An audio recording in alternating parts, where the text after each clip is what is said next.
नमस्कार, सत श्री अकाल, सलाम दोस्तों। मैं रोहित गुप्ता, मेरे यूट्यूब चैनल रोहित क्लासेस में आपका तहे दिल से स्वागत है।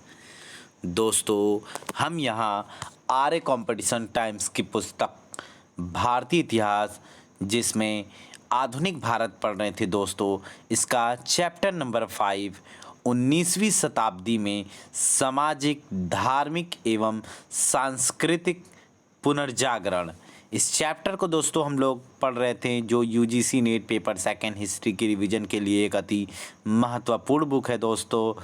इसका आज जो है दोस्तों हम लोग भाग 2 पढ़ेंगे, क्योंकि भाग 1 जो है मैंने यूट्यूब पर अपलोड कर दिया है। जिन लोगों ने मेरे पिछले क्लासेस को नहीं देखा है वो प्लीज़ मेरे यूट्यूब के चैनल के प्लेलिस्ट में जाइए और आप उस वीडियो को देख लीजिए दोस्तों। ओके, तो वीडियो को स्टार्ट करने से पहले आप सभी लोगों से अनुरोध है कि आप सभी लोग वीडियो को लाइक कर दीजिए। चैनल को अब तक जिन्होंने सब्सक्राइब नहीं किया है वो प्लीज़ दोस्तों सब्सक्राइब करके बेल आइकन प्रेस कर दीजिए, ताकि आने वाली वीडियोज़ आपको सही टाइम पर मिल सके।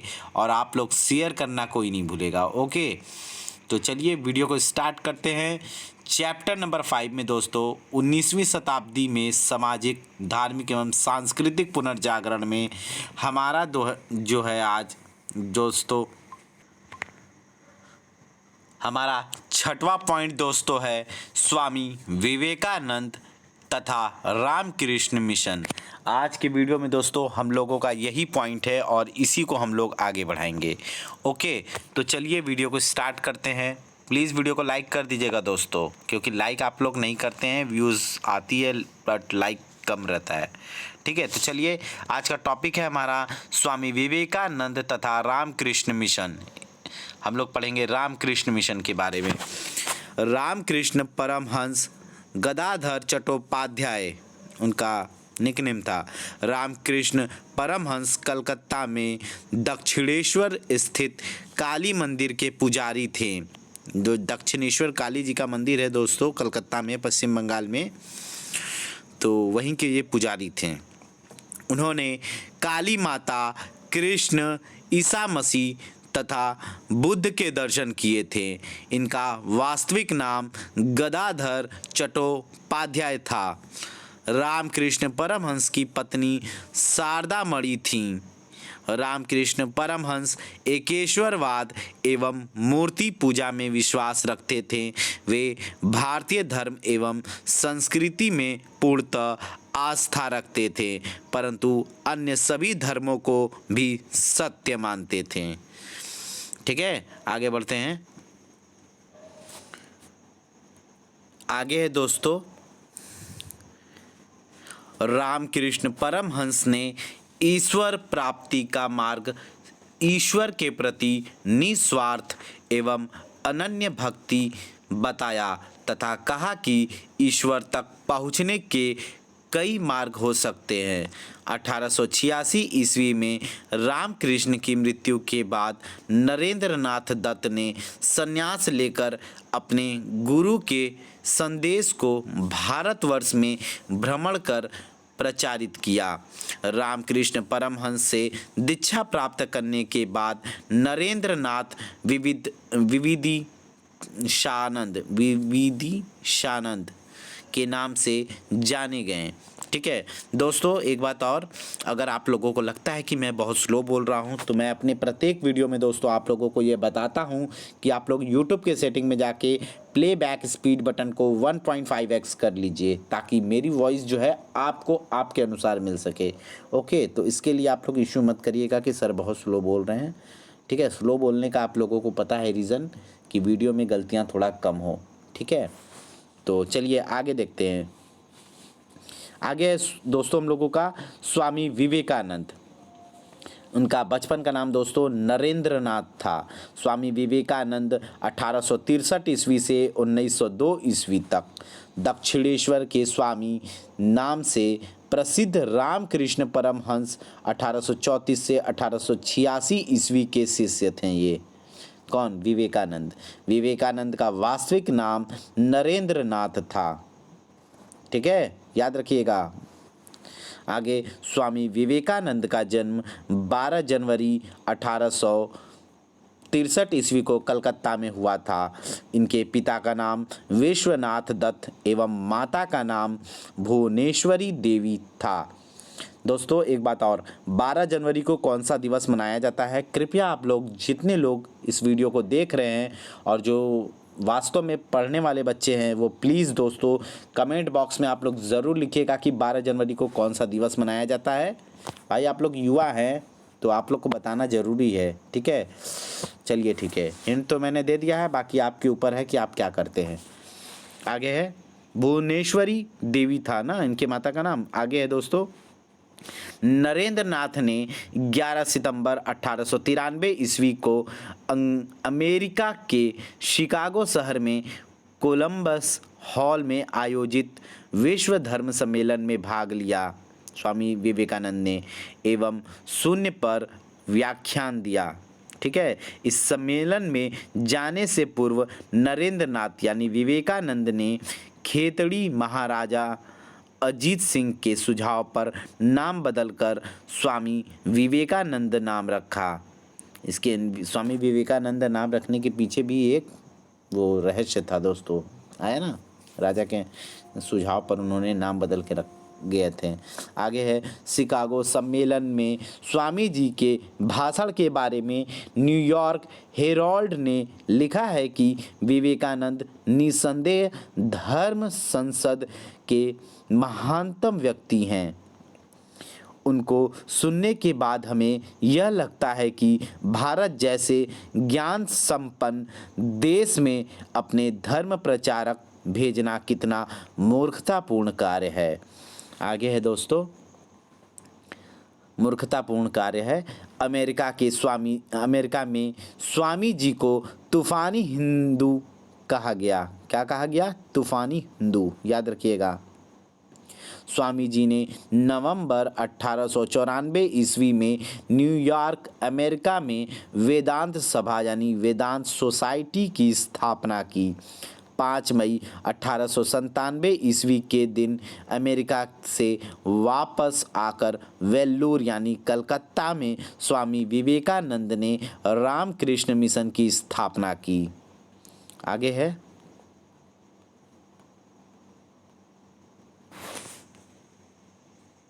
रामकृष्ण मिशन की स्थापना की।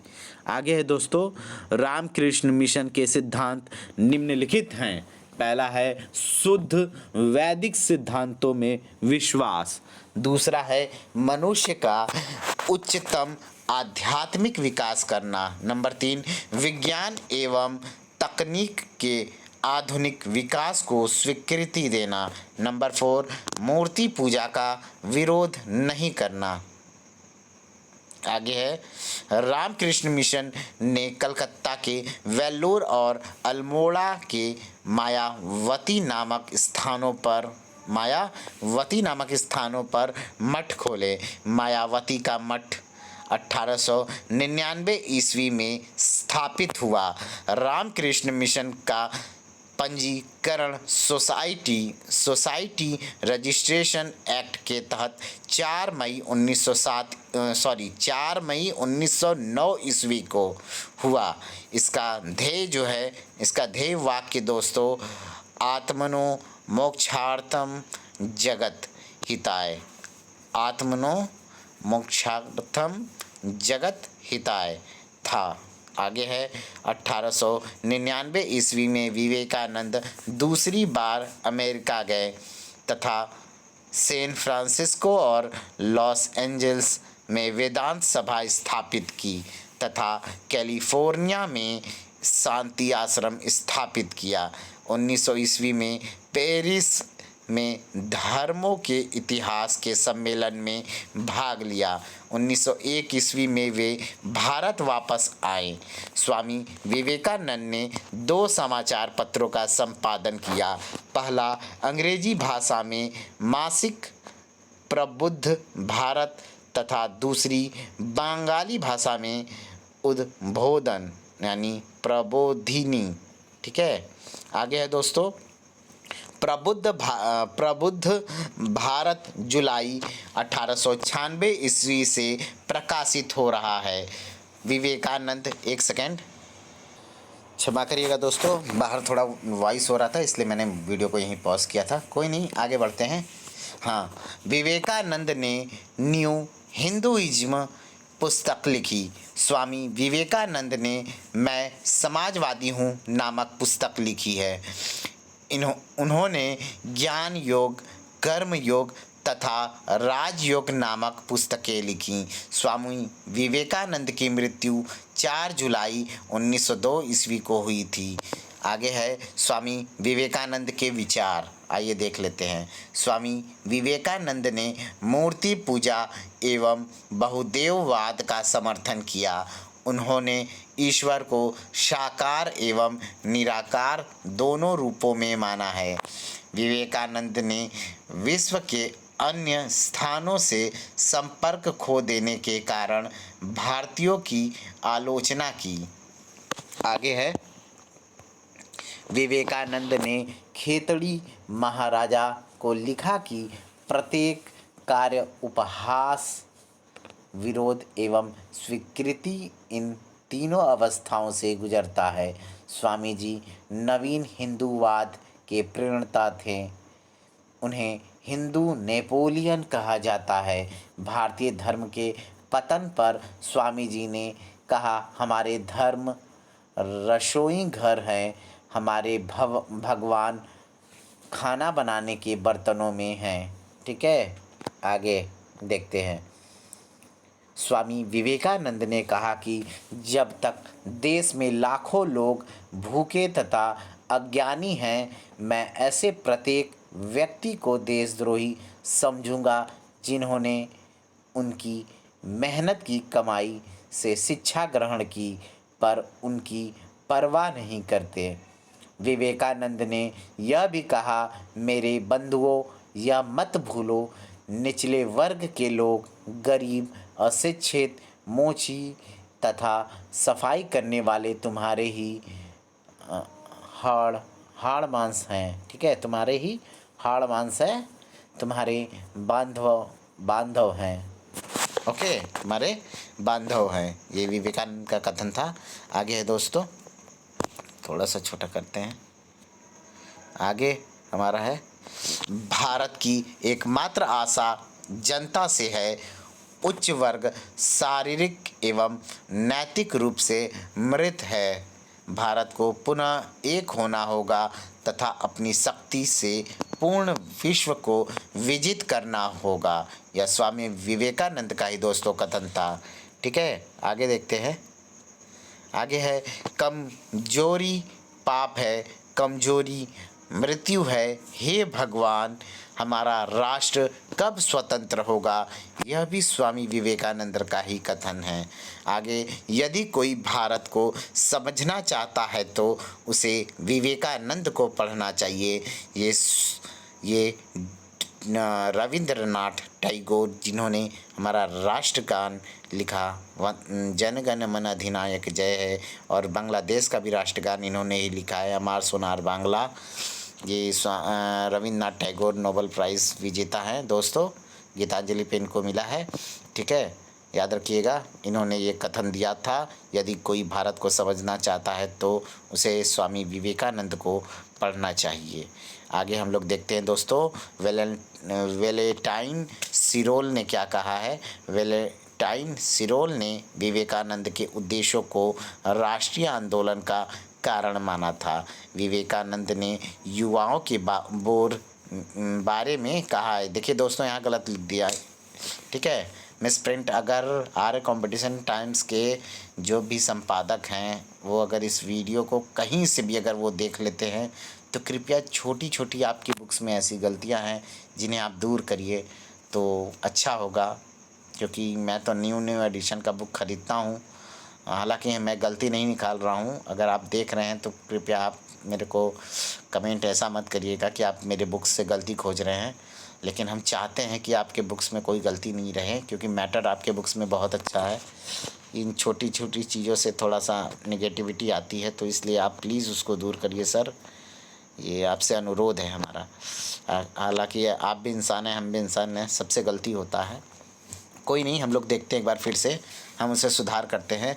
विवेकानंद ने युवाओं के बारे में कहा कि आज देश को आवश्यकता है लोहे के स्नायु एवं इस्पात की नाड़ियों की। ठीक है, आगे सुभाष चंद्र बोस ने स्वामी विवेकानंद को आधुनिक राष्ट्रीय आंदोलन का आध्यात्मिक पिता कहा है।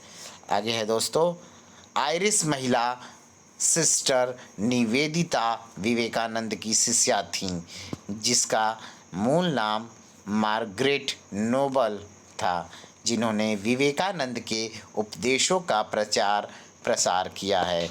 विलियम जेम्स ने स्वामी विवेकानंद को मानवता का सम्मान यानी एन ऑनर टू ह्यूमैनिटी कहा है।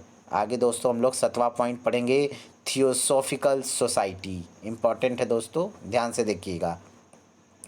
थियोसॉफिकल सोसाइटी, थियोसॉफिकल शब्द का सर्वप्रथम प्रयोग एलेक्जेंड्रिया के दार्शनिक एमोनियस ने 3री शताब्दी ईस्वी में किया था। थियोसॉफिकल शब्द ग्रीक भाषा के थियास एवं सोफिया से बना है, जिसका अर्थ है ईश्वर का ज्ञान। थियोसॉफिकल सोसाइटी ब्रह्म विद्या सोसाइटी की स्थापना मैडम HP ब्लावत्स्की, ठीक है, ब्लावत्स्की याद रखिएगा, रूसी तथा कर्नल HS आल्टकॉट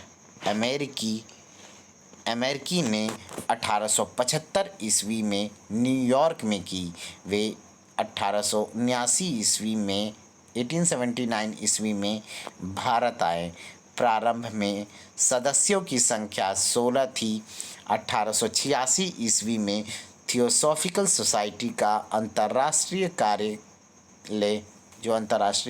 कार्यालय है वो अडयार यानी मद्रास में खोला गया।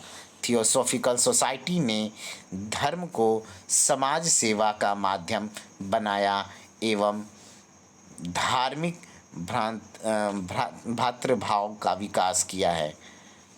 इसने हिंदू धर्म की व्याख्या रूढ़िवादी आधार पर की और सती प्रथा, मूर्ति पूजा जैसी सामाजिक कुरीतियों को अपना समर्थन दिया तथा आर्य समाज एवं ब्रह्म समाज की प्रगतिशील नीतियों की निंदा की, जिससे इसका प्रसार अधिक नहीं हुआ। आगे है, अधिक नहीं हुआ। यह सोसाइटी सांख्य दर्शन एवं उपनिषद को प्रेरणा स्रोत मानती थी एवं विश्व बंधुत्व का समर्थन करती थी। इसकी स्थापना का उद्देश्य प्राच्य धर्मों का तुलनात्मक अध्ययन करना था। इस सोसाइटी ने हिंदू, बौद्ध तथा पारसी धर्म यानी जरथुस्त्र पारसी धर्म के उत्थान के लिए प्रयत्न किया। आगे है दोस्तों, थियोसॉफी यानी ब्रह्म विद्या हिंदू धर्म के आध्यात्मिक दर्शन, कर्म सिद्धांत तथा आत्मा के पुनर्जन्म सिद्धांत का समर्थन करती है। इस सोसाइटी ने भारतीयों में राष्ट्रीय गौरव की भावना को भी विकसित किया। एनी बेसेंट देख लेते हैं। 1889 ईस्वी में श्रीमती एनी बेसेंट इस सोसाइटी की सदस्य बनी तथा 46 वर्ष की आयु में 1893 ईस्वी में वे भारत आईं। एनी बेसेंट आयरलैंड की निवासी थीं। 1907 ईस्वी में आलकॉट की मृत्यु के बाद एनी बेसेंट थियोसॉफिकल सोसाइटी की अध्यक्ष बनी। एनी बेसेंट ने 1898 ईस्वी में बनारस में सेंट्रल हिंदू स्कूल की स्थापना की, जो 1916 ईस्वी में मदन मोहन मालवीय के प्रयत्नों से बनारस हिंदू विश्वविद्यालय बना, जिसे सर्वप्रथम केंद्रीय विश्वविद्यालय घोषित किया गया था। इसका शिलान्यास लॉर्ड हार्डिंग द्वितीय ने 4 फरवरी 1916 ईस्वी को बसंत पंचमी के दिन किया। मालवीय ने भारतीय विश्वविद्यालयों में धार्मिक शिक्षा के लिए प्रबल रूप से वकालत की। आगे है, एनी बेसेंट ने 1918 ईस्वी में अडयार में राष्ट्रीय विश्वविद्यालय की स्थापना की है। नंबर 8 पॉइंट है दोस्तों, रूढ़िवादी हिंदू संगठन।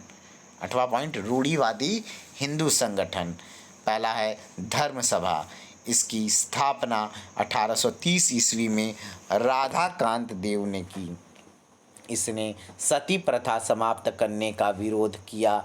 इन्होंने सामाजिक धार्मिक मामलों में यथास्थिति बनाए रखने की वकालत की।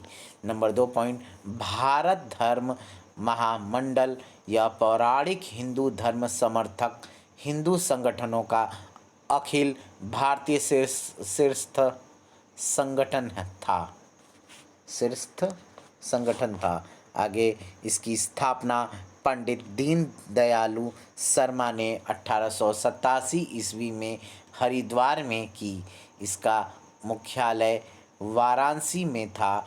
मदन मोहन मालवीय इस संगठन से जुड़े हुए थे। इसका लक्ष्य एकजुट होकर सनातन धर्म की रक्षा के लिए कार्य करना था। आगे, आर्य समाज को प्रत्युत्तर देने के लिए इसका गठन किया गया था। यह रूढ़िवादी शिक्षित हिंदुओं का संगठन था। मुस्लिम लीग का विरोध करना इसका उद्देश्य था। सनातन धर्म सभा, धर्म महापरिषद एवं धर्म महामंडली का 1902 ईस्वी में इसमें विलय हो गया। दीनदयालु शर्मा ने 1899 ईस्वी में दिल्ली में हिंदू कॉलेज की स्थापना की। सनातन धर्म सभाएं भी इसी धर्म महामंडल की उपशाखाएं थीं। सनातन धर्म सभा की स्थापना मदन मोहन मालवीय ने हरिद्वार में की। दक्षिण भारत में धर्म महापरिषद और बंगाल में धर्म महामंडली की स्थापना हुई। आगे देखते हैं दोस्तों, आगे हमारा 9वां पॉइंट है, अन्य धार्मिक संगठन देख लेते हैं। इसमें पहला है अन्य धार्मिक संगठन में दोस्तों परमहंस मंडली। 1849 ईस्वी में महाराष्ट्र यानी बम्बई में दादोबा पांडुरंग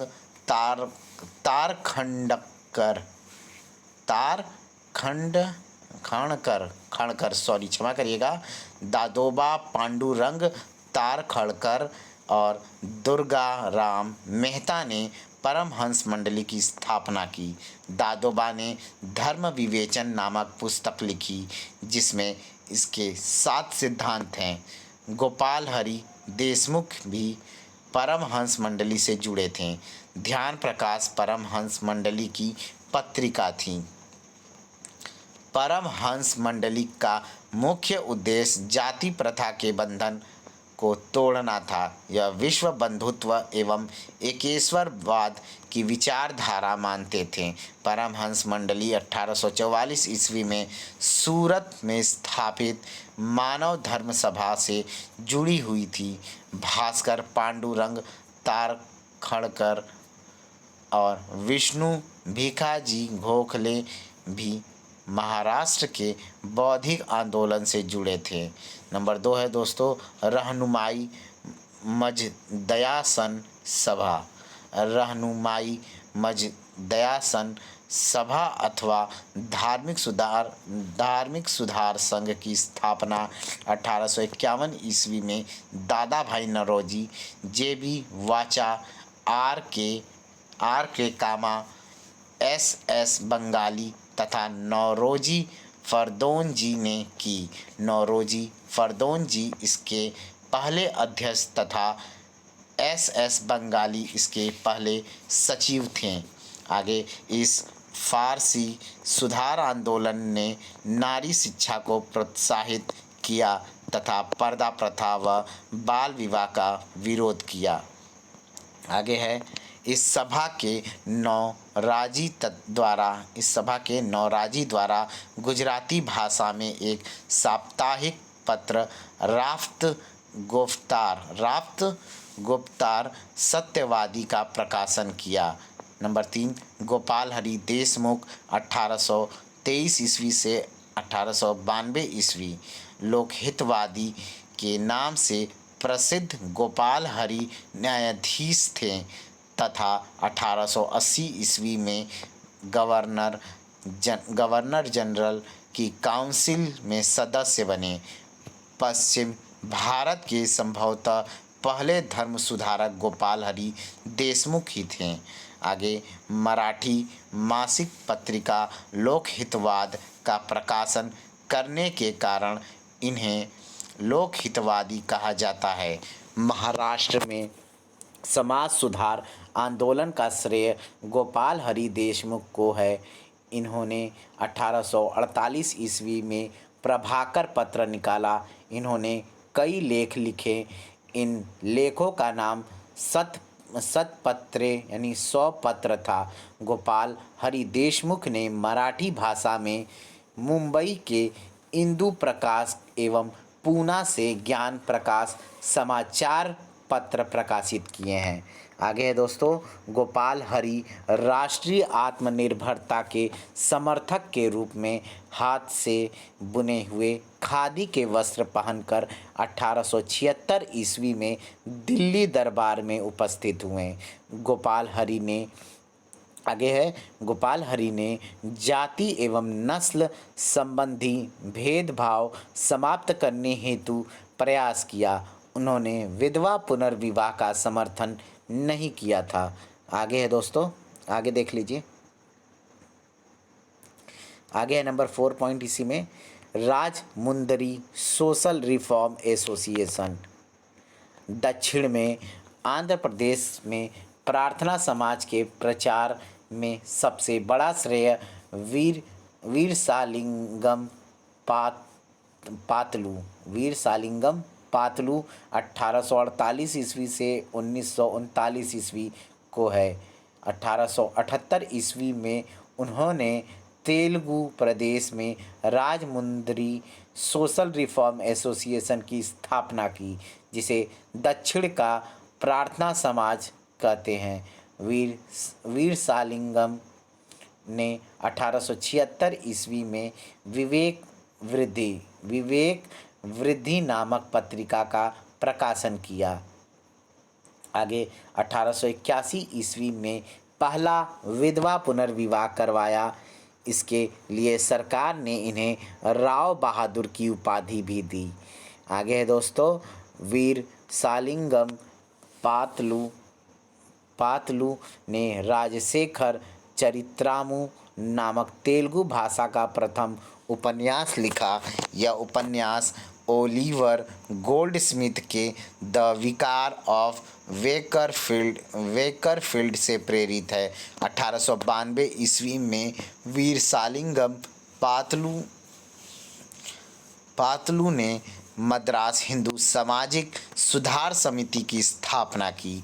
वीरसालिंगम पातलू को दक्षिण भारत का ईश्वर चंद्र विद्यासागर भी कहा जाता है। ठीक है, याद रखिएगा, क्योंकि ईश्वर चंद्र विद्यासागर ने ही जो है पहले विधवा पुनर्विवाह पर जो है अपना कटाक्ष दिया था, अपना मतलब पहल किया था। ठीक है, आगे है दोस्तों, नंबर 5वां पॉइंट है, ये पढ़ लिए ना, विद्यासागर भी कहा जाता है। हाँ, आगे है दोस्तों 5वां पॉइंट, देव समाज की स्थापना 1887 ईस्वी में शिव नारायण अग्निहोत्री ने लाहौर में की। देव समाज के उपदेश देवशास्त्र नामक पुस्तक में संकलित है। देव समाज ने महिला उत्थान हेतु कार्य नहीं किया। Number 6, servant of India society, भारतीय सेवक संघ तथा भारतीय सेवक समाज सर्वेंट्स ऑफ इंडियन सोसाइटी की स्थापना 1905 ईस्वी में गोपाल कृष्ण गोखले ने की। गोपाल कृष्ण गोखले की मृत्यु के बाद श्रीनिवास शास्त्री इसके अध्यक्ष बने। आगे है दोस्तों, सर्वेंट ऑफ इंडिया सोसाइटी के 3 मुख्य पत्र थे। पहला है दोस्तों सर्वेंट ऑफ इंडिया अंग्रेजी साप्ताहिक, इसके संपादक S.G. वाजे थे। नंबर 2 ध्यान प्रकाश, सबसे पुराना मराठी दैनिक था दोस्तों, इसके संपादक लिमिये थे। नंबर 3 दोस्तों हितवाद, यह साप्ताहिक पत्र था, ठीक है, याद रखिएगा हितवाद। आगे है दोस्तों हृदयनाथ कुंजरू, N.M. जोशी व Shri Ram Vajpayee servant of India society के सदस्य थे। आगे इंडिया सोसाइटी के सदस्य थे। नंबर 1 दोस्तों नारायण मल्हार जोशी ने समाज सेवा संघ सोशल सर्विस लीग की स्थापना 1911 ईस्वी में बम्बई में की। समाज सेवा संघ यानी सोशल सर्विस लीग का उद्देश्य आम जनता के लिए जीवन यापन तथा कार्य की बेहतर स्थितियां उपलब्ध कराना था। नंबर 2 समाज सेवा संघ के एक प्रमुख सदस्य हृदयनाथ कुंजरू ने 1914 ईस्वी में इलाहाबाद में सेवा समिति की स्थापना की। आगे है नंबर 3 श्री राम वाजपेयी ने 1914 ईस्वी में बम्बई में सेवा समिति बाय स्काउट्स एसोसिएशन की स्थापना की है। आगे देख लेते हैं दोस्तों, आगे है 7वां पॉइंट, इसी में थोड़ा सा बड़ा कर लेते हैं, स्पष्ट दिखे। हाँ, भारतीय राष्ट्रीय सामाजिक सम्मेलन जो है इंडियन नेशनल सोशल कॉन्फ्रेंस जो है दोस्तों, इसकी स्थापना जो है 1887 ईस्वी में महादेव गोविंद रनाडे और रघुनाथ राव ने की। इसका पहला सम्मेलन 1887 ईस्वी में मद्रास में हुआ। बाद में कांग्रेस के साथ इसके सम्मेलन होने लगे। 1895 ईस्वी से फिर से इसका सम्मेलन कांग्रेस से अलग हुआ। इन्होंने बाल विवाह को रोकने के लिए प्रतिज्ञा आंदोलन चलाया। आगे रनाडे की मृत्यु के बाद 1901 ईस्वी में एन.जी. चंद्रावरकर ने इसका संचालन किया। भारतीय राष्ट्रीय सामाजिक सम्मेलन की स्थापना इसलिए हुई कि भारतीय राष्ट्रीय कांग्रेस अपने कार्यक्रम में सामाजिक सुधार को नहीं रखना चाहती थी। नंबर 8 है दोस्तों सेवा सदन नामक समाज सुधारक तथा मानव सेवा संगठन की स्थापना बहराम जी मालाबारी नामक पारसी ने 1885 ईस्वी में की। नोट है सेवा सदन सोसाइटी जुलाई 1908 ईस्वी में बम्बई में B.M.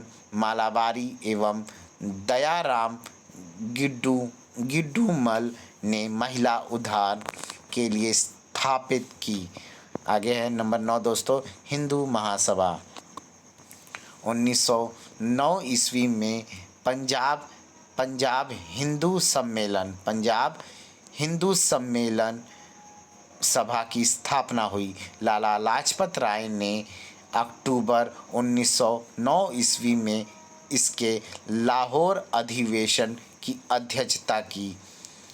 हरिद्वार सम्मेलन में 1915 ईस्वी में इसका नाम सार्वदेशिक हिंदू सभा रखा गया। 1915 ईस्वी के सम्मेलन में गांधी जी एवं स्वामी श्रद्धानंद ने भी भाग ली। ठीक है, ने भी भाग ली थी 1915 में। आगे 1921 ईस्वी में इसका नाम अखिल भारतीय हिंदू महासभा हो गया। ठीक है, हिंदू महासभा का नाम चेंज होकर अखिल भारतीय हिंदू महासभा हो गया। आगे देखते हैं। आगे है राजनीति में आत्मोत्सर्ग लेख 1909 में पंजाबी लालचंद का है। जिसमें हिंदू महासभा एवं स्वयंसेवक संघ की विचारधारा मिलती है। पंडित मदन मोहन मालवीय ने 1907 ईस्वी में हिंदू महासभा की स्थापना की। हिंद हिंदी और हिंदू का नारा भी सर्वप्रथम मदन मोहन मालवीय ने ही दी है। याद रखिएगा, इम्पोर्टेंट नारा है। हिंद हिंदी और हिंदू का नारा जो है पंडित मदन मोहन मालवीय, जो कि बीएचयू के संस्थापक थे, उन्होंने ही दिया है। आगे देखते हैं हम। इससे पहले भारतेंदु हरिश्चंद्र ने हिंदी हिंदू हिंदुस्तान को अपने साहित्य में लिखा। आगे है दोस्तों नंबर 10। 1860 ईस्वी के दशक में महिमा गोसाई के नाम से प्रख्यात मुकुंद दास ने गोविंद बाबा और भीम भाई के सहयोग से सत्य महिमा धर्म की स्थापना की। नंबर 11। राधा स्वामी संप्रदाय की स्थापना 1861 ईस्वी में आगरा के एक बैंकर साहूकार तुलसीराम, जो शिव दयाल के नाम से प्रसिद्ध थे, ने की। नंबर 12 है दोस्तों, स्वामी नारायण संप्रदाय की स्थापना 19वीं शताब्दी के प्रारंभ में गुजरात के स्वामी सहजानंद ने की। नंबर 13। 1904 ईस्वी में एनी बेसेंट ने मद्रास हिंदू समिति की स्थापना की। नंबर 14 दोस्तों, छत्तीसगढ़ में घासीदास ने सतनामी संप्रदाय की स्थापना की है। नंबर 15 दोस्तों, विधवा विवाह के समर्थन में गुजराती भाषा में सत्य प्रकाश पत्रिका का प्रकाशन करसोन दास जी मूल जी 1832 से 1875 ईस्वी में किया।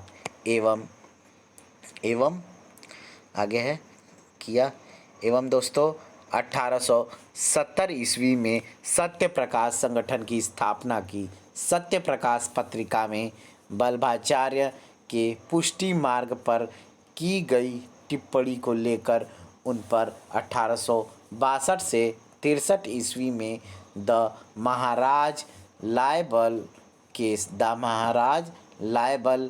केस नाम से मानहानि मुकदमा किया गया। नंबर 16 है दोस्तों, सामाजिक सुधार हेतु उत्तर प्रदेश में कायस्थ सभा तथा धार्मिक एवं जातीय सुधार हेतु पंजाब में सरीन सभा स्थापित की गई। ओके, नंबर 10 है दोस्तों, सिख आंदोलन। आइए देखते हैं सिख आंदोलन। नंबर 1 है नामधारी आंदोलन। यह पंजाब में कूका आंदोलन की एक शाखा था। कूका आंदोलन की स्थापना जवाहर मल और उनके शिष्य बालक सिंह ने की। कूका आंदोलनकारी सिर्फ गुरु गोविंद सिंह को अपना धार्मिक गुरु मानते हैं। 1857 ईस्वी में राम सिंह ने नामधारी आंदोलन की स्थापना की और कूका आंदोलन को लोकप्रिय बनाया।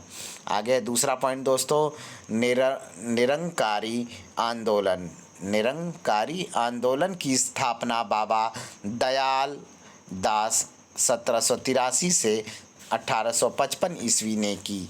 नंबर 3, सिंह सभा की स्थापना सिख धर्म को मजबूत करने के लिए ठाकुर सिंह संधावालिया और ज्ञान सिंह ने 1873 ईस्वी में अमृतसर में की। सिंह सभा ने दशम ग्रंथ के संपादन का बीड़ा उठाया और इस कार्य हेतु गुरमत ग्रंथ प्रचारक सभा की स्थापना की गई। आगे दोस्तों 1879 ईस्वी में लाहौर में सिंह सभा की स्थापना हुई। 1880 ईस्वी में अमृतसर में सिंह सभाओं के सर्वोच्च संगठन के रूप में खालसा दीवान की स्थापना की गई। अतर सिंह और भाई तेजा सिंह भी सिंह सभा से संबंधित थे। नंबर 4 दोस्तों, गुरुद्वारा सुधार आंदोलन। गुरुद्वारा सुधार आंदोलन का नेतृत्व करतार सिंह, झब्बर, खड़क सिंह एवं तारा सिंह ने किया। सिख गुरुद्वारों पर भ्रष्ट सिख महंतों के नियंत्रण को समाप्त करने के लिए सिखों ने आंदोलन किया एवं नवंबर 1920 ईस्वी में शिरोमणि गुरुद्वारा प्रबंधन कमेटी का गठन हुआ। 1925 ईस्वी में अंग्रेजों द्वारा पारित सिख गुरुद्वारा अधिनियम के तहत 1925 ईस्वी में गुरुद्वारों का नियंत्रण शिरोमणि गुरुद्वारा प्रबंधक कमेटी के हाथ में आ गया। इस कमेटी का निर्वाचन होता था। आगे दोस्तों, दिसंबर 1920 ईस्वी में शिरोमणि अकाली दल की स्थापना हुई। फरवरी 1921 ईस्वी में ननकाना साहब के गुरुद्वारे में गुरुद्वारा प्रमुख महंत नारायण दास ने 130 निहत्थे जत्थेदारों की हत्या करवा दी।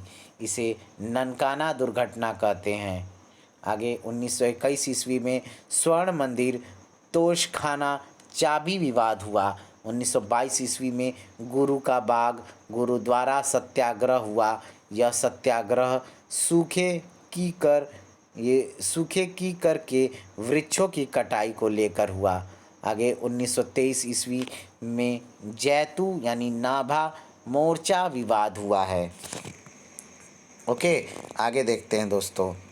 आगे है हमारा 11 नंबर दोस्तों, इस्लामी सुधार आंदोलन। ठीक है, तो 11 नंबर दोस्तों हम लोग देख लेते हैं इस्लामी सुधार आंदोलन क्या था। देखते हैं, वीडियो तो ज़्यादा लंबा नहीं हुआ ना। ठीक है, चलेगा। इस पॉइंट को पढ़ लेते हैं दोस्तों। इस्लामी सुधार आंदोलन पहला है सर सैयद अहमद खां 1817 से 1898 ईस्वी और अलीगढ़ आंदोलन। क्या है दोस्तों हमारा? अलीगढ़ आंदोलन। एक सेकेंड। हाँ तो दोस्तों, हाँ हम कहाँ थे? इस्लामी सुधार आंदोलन में हम लोग पहला पॉइंट पढ़ रहे थे, सर सैयद अहमद खां 1817 से 1898 ईस्वी और अलीगढ़ आंदोलन। ठीक है, यही पढ़ रहे थे ना। हाँ, आगे सैयद अहमद खां का जन्म 1817 ईस्वी में दिल्ली में हुआ। 1857 ईस्वी के विद्रोह के समय वे कंपनी की न्यायिक सेवा में थे। 1857 ईस्वी के विद्रोह में मुसलमानों की सक्रिय भागीदारी के कारण सरकार ने उनके दमन की नीति अपनाई, जिससे मुसलमानों की स्थिति दयनीय हो गई। 1870 ईस्वी में विलियम हंटर ने अपनी पुस्तक इंडियन मुसलमान में मुसलमानों के प्रति उदार नीति अपनाने व उन्हें सरकार समर्थक बनाने की सलाह दी। आगे सरकार ने इस सलाह पर सैयद अहमद खां को आगे बढ़ाया तथा मुसलमानों को ब्रिटिश शासन का समर्थक बनाने का प्रयास किया। 1864 ईस्वी में सैयद अहमद खां ने गाजीपुर उत्तर प्रदेश में साइंटिफिक सोसाइटी की स्थापना की। इस सोसाइटी द्वारा अंग्रेजी पुस्तकों का उर्दू अनुवाद होता था एवं 1864 ईस्वी में गाजीपुर में अंग्रेजी शिक्षा की स्कूल की स्थापना हुई। ठीक है, आगे दोस्तों, अलीगढ़ स्कूल एवं कॉलेज। सैयद अहमद खां ने 1875 ईस्वी में अलीगढ़ स्कूल की स्थापना की। 1875 ईस्वी में इसे कॉलेज बनाकर इसका नाम मुहम्मडन एंग्लो ओरिएंटल कॉलेज रखा गया, जो आगे चलकर 1920 ईस्वी में अलीगढ़ मुस्लिम यूनिवर्सिटी मतलब अलीगढ़ मुस्लिम विश्वविद्यालय बना। मुहम्मडन एंग्लो ओरिएंटल कॉलेज उसका नाम था दोस्तों, याद रखिएगा। ठीक है, अब इसका नाम अलीगढ़ मुस्लिम यूनिवर्सिटी हो गया है। ठीक है, आगे अलीगढ़ कॉलेज की नींव जो है वायसराय लीटन ने रखी। उत्तर प्रदेश के गवर्नर म्यूर ने इस कॉलेज के लिए भूमि प्रदान की। किसने दोस्तों? म्यूर तथा लॉर्ड नॉर्थब्रुक, जिसे हम थॉमस बैरिंग भी बोलते थे लॉर्ड नॉर्थब्रुक को, ने भी 10,000 रुपये का व्यक्तिगत दान दिया था इसको बनाने के लिए। ठीक है, आगे है दोस्तों, सर सैयद अहमद खां का मुख्य सलाहकार थियोडर बैक है। ठीक है, मुख्य सलाहकार कौन था? सर सैयद अहमद खान का थियोडर बैक। आगे है दोस्तों, अलीगढ़ कॉलेज के पहले 3 प्रिंसिपल थियोडर बैक 1883 ईस्वी से 1899 ईस्वी, पहला, दूसरा मॉरिसन 1899 से 1905 ईस्वी तक, तथा अर्चबोल्ड जो हैं 1905 से 1908 ईस्वी तक थे। यही 3 लोग थे, पहले प्रिंसिपल थियोडोर बैक, दूसरा मॉरिसन, तीसरा अर्चबोल्ड। ठीक है, याद रखिएगा। आगे, अक्टूबर 1906 ईस्वी में आगा खां के नेतृत्व में लॉर्ड मिंटो द्वितीय से शिमला में मिलने गए मुस्लिम प्रतिनिधिमंडल के प्रतिवेदन का प्रारूप अर्चबोल्ड ने तैयार किया। आगे है, अलीगढ़ आंदोलन अंग्रेजी शिक्षा एवं ब्रिटिश सरकार के साथ सहयोग के पक्ष में था।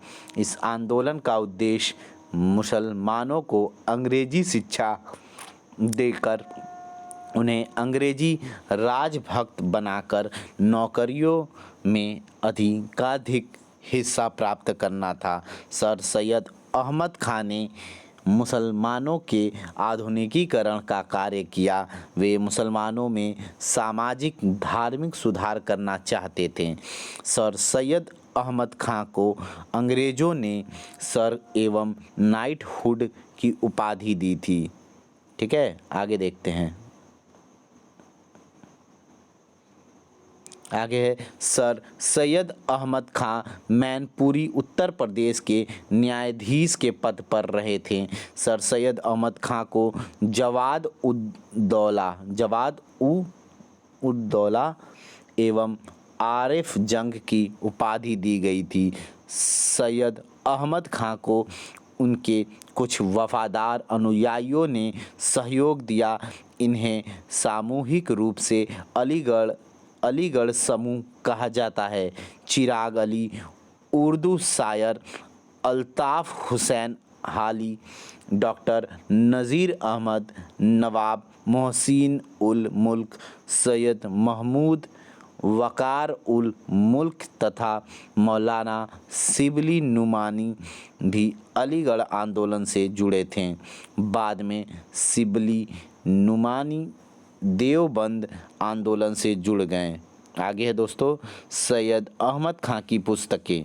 नंबर 1, अपने विचारों के प्रसार के लिए सैयद अहमद खान ने 1870 ईस्वी में तहजीब अल अखलाक सभ्यता और नैतिकता नामक पत्रिका का प्रकाशन किया। तहजीब अल अखलाक उर्दू भाषा में प्रकाशित होती थी। नंबर 2 है, उन्होंने बिजनौर की बगावत, history of revolt in Bijnor एवं लॉयल मोहम्मडन ऑफ इंडिया भी लिखी थी। नंबर 3, सर सैयद अहमद खान ने दास प्रथा को इस्लाम के विरुद्ध बताया तथा कुरान पर टीका लिखी। आगे है दोस्तों, नंबर 4, सैयद अहमद ने जाम नामक पुस्तिका में मुग़ल वंश के बाबर से बहादुर शाह द्वितीय तक के 17 बादशाहों का वर्णन किया है। नंबर 5, असर उस सनादीद में पुरातत्व की दृष्टि से दिल्ली के भग्नावशेषों का उल्लेख है। नंबर 6, सैयद अहमद ने अंग्रेज़ों की दृष्टि से मुस्लिम समुदाय की छवि सुधारने के लिए असबाब-ए-बगावत-ए-हिंद की रचना की। आगे उन्होंने इस्लाम में कुरीतियों को समाप्त करने के लिए पीरी मुरीदी प्रथा को भी समाप्त करने की वकालत की। आगे है सैयद अहमद खां की अन्य संस्थाएं। सैयद अहमद ने मुस्लिमों में उदार विचारों के प्रसार के लिए 1886 ईस्वी में अलीगढ़ में मुहंडन एजुकेशन कॉन्फ्रेंस की स्थापना की। 1887 ईस्वी में जब बदरुद्दीन तैयबजी कांग्रेस के अध्यक्ष चुने गए तो सैयद अहमद खान ने इसका विरोध किया तथा बनारस के राजा शिव प्रसाद के साथ 1888 ईस्वी में संयुक्त भारतीय राजभक्त सभा यूनाइटेड इंडिया पैट्रियोटिक एसोसिएशन बनाई। इसका उद्देश्य जो है कांग्रेस का विरोध करना था। आगे है आरंभ में सैयद अहमद खां राष्ट्रभक्त मुस्लिम थे। उन्होंने कहा था कि हिंदू और मुसलमान एक ही दुल्हन की दो आँखें हैं। आगे 1888 ईस्वी में मेरठ में एक भाषण में उन्होंने कहा कि हिंदू और मुसलमान आगे देखते हैं, हिंदू और मुसलमान न केवल दो राष्ट्र हैं अपितु विरोधी राष्ट्र हैं। 1893 ईस्वी में केवल मुसलमानों के लिए उत्तर भारत की मुस्लिम एंग्लो ओरिएंटल रक्षा सभा Muhammadan Anglo oriental defence association बनाई ताकि मुसलमान राजनीतिक जीवन से दूर रहें और भारत में अंग्रेजी राज्य का समर्थन रहे। नंबर 2 है दोस्तों देवबंद आंदोलन। मुसलमानों को राष्ट्रीय आंदोलन से जोड़ना एवं इस्लाम में सुधार इसका उद्देश्य था। मोहम्मद कासिम ननौतबी और रशीद अहमद गंगोही ने 30 मई 1866 ईस्वी को देवबंद में इस्लामी मदरसे की स्थापना की। इसी मदरसे से दारुल उलूम या देवबंद आंदोलन की शुरुआत हुई। आगे है दोस्तों देवबंद आंदोलन अंग्रेज विरोधी आंदोलन था। देवबंद ने साझा राष्ट्रवाद पर बल दिया तथा कांग्रेस का समर्थन किया, जबकि अलीगढ़ आंदोलन अंग्रेज समर्थक था। मुसलमानों की आध्यात्मिक एवं नैतिक स्थिति में सुधार लाना देवबंद का मूल उद्देश्य था। देवबंद ने कांग्रेस की स्थापना का स्वागत किया तथा सर सैयद अहमद खां द्वारा स्थापित यूनाइटेड इंडिया पैट्रियोटिक एसोसिएशन एवं मुहम्मदन एंग्लो ओरिएंटल सभा के विरुद्ध फतवा जारी किया। आगे है देवबंद स्कूल के समर्थकों में शिबली नुमानी 1857 ईस्वी से 1914 ईस्वी थे। ये फारसी व अरबी के विद्वान थे। शिबली नुमानी पाश्चात्य विज्ञान व अंग्रेजी भाषा के भी समर्थक थे। इन्होंने 1884 से 1885 ईस्वी में लखनऊ में नदवत उल उलमा तथा दारुल उलूम की स्थापना की। नंबर 3 है दोस्तों अहमदिया आंदोलन। इस आंदोलन की शुरुआत पंजाब के गुरुदासपुर के कादियान नामक स्थान से हुई, इसलिए इसे कादियान आंदोलन भी कहते हैं। इस आंदोलन की स्थापना 1889 ईस्वी में कादियान के मिर्ज़ा गुलाम अहमद ने की। आगे इस आंदोलन का उद्देश्य इस्लाम के सच्चे स्वरूप की पुनः स्थापना करना था। इन्होंने जिहाद का विरोध किया है। गुलाम अहमद ने 1889 ईस्वी में मसीहा तथा महदी होने का और बाद में धरती पर कृष्ण और ईसा मसीह का अवतार होने का दावा किया। वे स्वयं को पैगंबर का अवतार या छोटा पैगंबर एवं पुनर्जागरण का ध्वजधारी भी मानते थे। आगे गुलाम अहमद पश्चिमी उदारवाद, ब्रह्म विद्या तथा हिंदुओं के धार्मिक सुधार आंदोलन से अत्यधिक प्रभावित थे। इन्होंने बहरीन ए अहमदिया नामक पुस्तक लिखी है।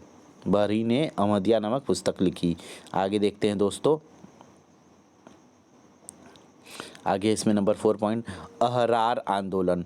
अलीगढ़ आंदोलन की राजभक्त राजनीति के विरोध में अहरार आंदोलन की शुरुआत 1910 ईस्वी में मौलाना मोहम्मद अली हकीम, अजमल खान, हसन इमाम, मौलाना जफ़र अली खान तथा मजहर उल हक के नेतृत्व में की गई। आगे है दोस्तों, अहरार आंदोलन ने मुसलमानों को राष्ट्रीय राजनीति में अधिक से अधिक भाग लेने के लिए प्रेरित किया। मौलाना अबुल कलाम आज़ाद भी अहरार आंदोलन से जुड़े थे। इन्होंने गुब्बार ए खातिर की रचना की। अबुल कलाम का जन्म मक्का यानी सऊदी अरब में हुआ था। आगे है 5वां नंबर, अन्य मुस्लिम धार्मिक संगठन। नंबर 1, 19वीं शताब्दी के उत्तरार्ध में पंजाब में सैयद नाज़िर हुसैन तथा वली उल्लाह ने अहल ए हदीस की तथा अब्दुल्ला चक्रलवी ने अहल ए कुरान की स्थापना की। नंबर 2, 1863 ईस्वी में नवाब अबुल लतीफ़ ने पश्चिमी शिक्षा को प्रोत्साहन देने के लिए कलकत्ता में मोहम्मडन लिटरेरी सोसाइटी की स्थापना की। वे बंगाल में मुस्लिम पुनर्जागरण के पिता थे। नंबर 3, आज़ाद मुस्लिम कॉन्फ्रेंस की स्थापना अल्लाह बख्श ने की। नंबर 4, बंगाल में सैयद अमीर अली ने 12 अप्रैल 1877 ईस्वी को सेंट्रल नेशनल मोहम्मडन एसोसिएशन की स्थापना की। सैयद अमीर अली कलकत्ता हाई कोर्ट के जज भी रह चुके थे। नंबर 5 है दोस्तों, अफ़गानिस्तान में जन्मे सैयद जमाल अल दीन अल अफ़गानी 1839 से 1897 ईस्वी ने भारत में उलेमाओं को स्वतंत्रता के संघर्ष के लिए भारतीय राष्ट्रीय कांग्रेस के साथ सहयोग के लिए तैयार किया। नंबर 6, मौलाना अब्दुल बारी 1878 से 1926 ईस्वी ने पाश्चात्य शिक्षा के विरोध में लखनऊ में मदरसा ए निजामिया की स्थापना की। अब्दुल बारी 1919 ईस्वी में स्थापित जमीयत उलेमा ए हिंद के संस्थापकों में से एक था। अब्दुल बारी फिरंगी महल स्कूल के संस्थापक थे। ओके दोस्तों, तो वीडियो बहुत लंबा हो गया दोस्तों, तो वीडियो को यहीं पे समाप्त करते हैं। प्लीज़ वीडियो को लाइक कर दीजिएगा। चैनल को अब तक जिन्होंने सब्सक्राइब नहीं किया वो सब्सक्राइब करके बेल आइकन प्रेस कर दीजिएगा और शेयर करना दोस्तों आप लोग नहीं भूलिएगा। Okay, good night, take care दोस्तों, मिलते हैं नेक्स्ट वीडियो में। Thank you so much. खूब पढ़ते रहिए, खूब बढ़ते रहिए। Bye bye, good night, take care.